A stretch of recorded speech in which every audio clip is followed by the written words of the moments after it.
കൂട്ടുകാരെ, ഇനി ഇങ്ങനെ ഒരു വിഭവമാണ് തയ്യാറാക്കുന്നത്. ഗുരുവായൂർ ടെമ്പിൾ സ്റ്റൈൽ മത്തങ്ങ പുളിശ്ശേരിയാണ് ചെയ്തിരിക്കുന്നത്. അപ്പോൾ ഏകദേശമൊക്കെ അതുപോലെ ചെയ്തിട്ടുണ്ട്. അപ്പോൾ ഇതെങ്ങനെയാണ് തയ്യാറാക്കണേന്ന് നോക്കുക. ഹായ് കൂട്ടുകാരെ, സെലിം പ്ലസിലേക്ക് സ്വാഗതം. ഇന്ന് ഗുരുവായൂർ ക്ഷേത്രത്തിലൊക്കെ കിട്ടുന്ന ഒരു പുളിശ്ശേരി നോക്കാം, മത്തങ്ങ പുളിശ്ശേരി. അപ്പോഴേ അതിനുവേണ്ടി ഇത്രയും മത്തങ്ങയാണ് എടുത്തിരിക്കുന്നത്. അപ്പോഴവിടെ ചെയ്യുന്ന അതേ രീതിയിലാണ് ചെയ്യാൻ ശ്രമിച്ചിരിക്കുന്നത്. അപ്പോൾ ഞാൻ ഗുരുവായൂർ പോയി അവിടെ നിന്ന് പുളിശ്ശേരി കഴിക്കുകയൊന്നും ചെയ്തിട്ടില്ല. ഓക്കെ, അപ്പോൾ അതേപോലെ ഈ തോടോടുകൂടി എടുത്തിട്ടുണ്ട്. അപ്പോൾ തോടോടുകൂടി നമ്മൾ മത്തങ്ങ എടുക്കുമ്പോൾ നല്ലപോലെ ക്ലീൻ ചെയ്ത് വേണം എടുക്കാൻ. അപ്പോഴത് ഇതിലേക്ക് ഇട്ട് കൊടുക്കുക. ഇനി വേഗം ആവശ്യമായ വെള്ളം ഒഴിച്ചു കൊടുക്കുക.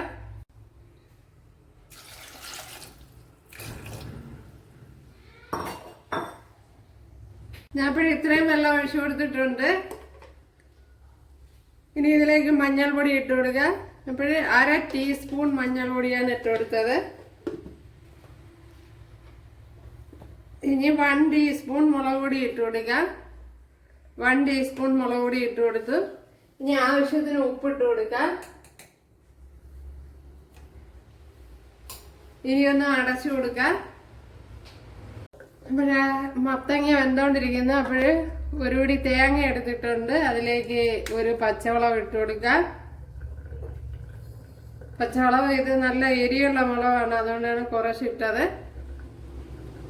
ഒരു 1/4 ടീസ്പൂൺ ജീരകം ഇട്ട് കൊടുത്തിട്ടുണ്ട്. അപ്പോൾ കൂടുതൽ എടുക്കണവര് കൂടുതൽ ജീരകവും മുളകും ഒക്കെ ഉൾപ്പെടുത്താം. ഇതിനെ ഇനി ഒന്ന് ഫൈനായിട്ടൊന്ന് അരച്ചെടുക്കണം.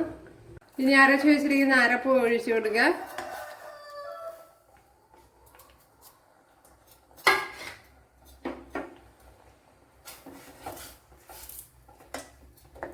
അപ്പോഴിവിടെ മത്തങ്ങ വെന്തിട്ടുണ്ട്. അതിന് ശേഷമാണ് ഞാൻ ഒഴിച്ചു കൊടുത്തത്. ഇനി അരപ്പിന്റെ പച്ചച്ചുവയൊക്കെ ഒന്ന് മാറണം.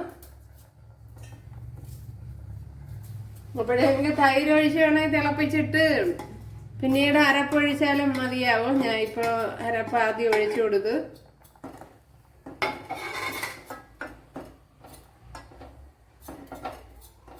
അപ്പോഴിനി ഒന്ന് തിളച്ചൊന്ന് ലോ ഫ്ലെയിമിൽ ഇട്ട് കൊടുക്കുക. ഒന്ന് ചെറിയ രീതിയിലൊന്ന് തിളപ്പിച്ചെടുക്കണം. തിളച്ച് അതിൻ്റെ ജീരകത്തിൻ്റെയും പച്ചമുളകിൻ്റെയൊക്കെ പച്ചച്ചവയൊന്ന് മാറ്റണം. ഇനി തൈര് ഒഴിച്ചു കൊടുക്കുക. പുളിക്ക് ആവശ്യമായ, ഇപ്പം ഞാൻ ഇവിടെ നല്ല പുളിയുള്ള തൈരാണ് എടുത്തിരിക്കുന്നത്.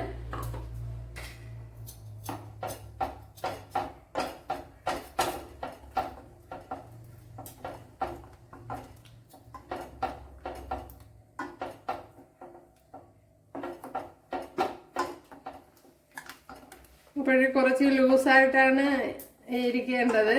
ഗുരുവായൂർ ടെമ്പിൾ സ്റ്റൈൽ മത്തങ്ങ പുളിശ്ശേരി.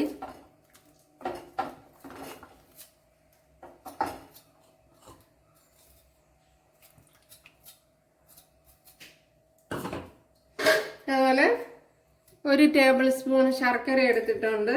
അത് ഇട്ട് കൊടുക്കാൻ.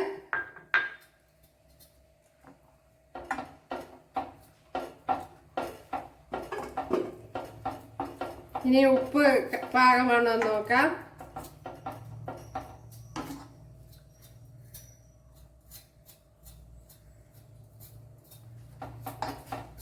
ഉപ്പ് കുറവുണ്ട്.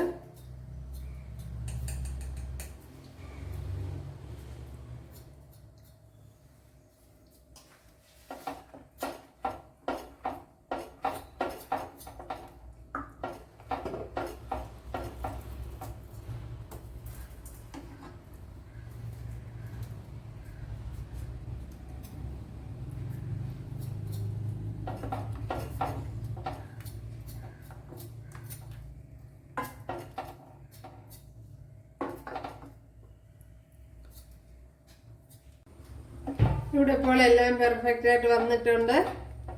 ഓക്കെ, വേണ്ടല്ല, ആവശ്യത്തിനുള്ള കൊഴുപ്പുണ്ട്. അപ്പോഴും മത്തങ്ങ വെന്തൊന്നും ഉടഞ്ഞു പോകാൻ പാടില്ല. ആ പരുവത്തിന് വേണം ശരിയാക്കി എടുക്കാൻ. അതൊക്കെ കണ്ടല്ലോ, നല്ല ടേസ്റ്റ് ഉണ്ട്. അപ്പോഴതെല്ലാം വളരെ ഈസി ആയിട്ട് ചെയ്തെടുക്കാനും പറ്റും. മത്തങ്ങ വേവണ താമസം മാത്രമേ ഉള്ളൂ.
വറ്റൽമുളക് ഇട്ട് കൊടുക്കുക.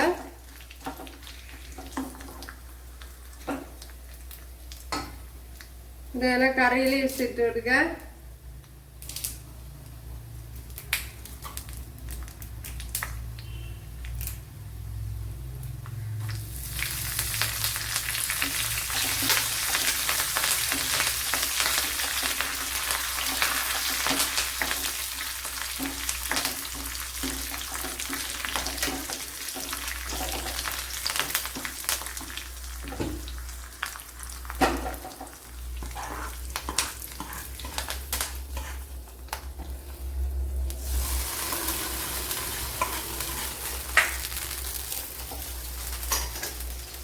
ഒക്കെ സൂപ്പർ ടേസ്റ്റ് ആണ്.